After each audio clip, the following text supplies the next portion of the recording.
प्रिय बच्चों, अगली कक्षा में मैंने आयत और वर्ग के बारे में बताया था।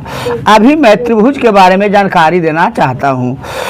किसी भी समतल जो तीन भुजाओं से घिरा हो, उस घिरा हुआ समतल को हम त्रिभुज कहते हैं।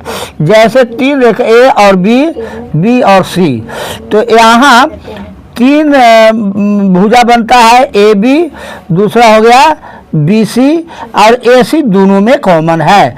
तो ये तीन रेखाएं से मिलकर के जो आकृति बनती है इसे हम त्रिभुज कहते हैं।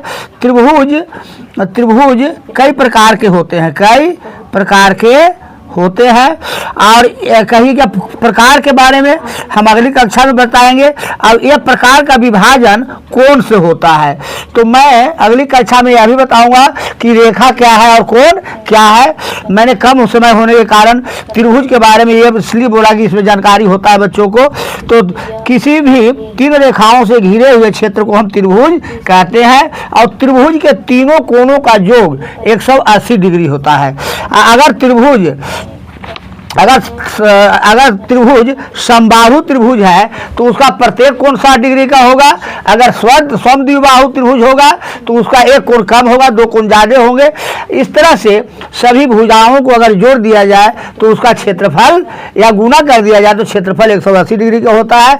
तो आज मैंने इंट्रोडक्शन क्लास में बस इतना ही बताया कि किसी भी समतल तीन भुजाओं से घिरा हुआ समतल को त्रिभुज कहते हैं।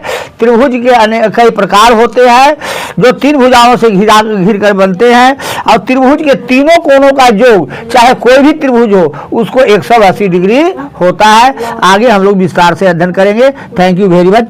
समय कम है।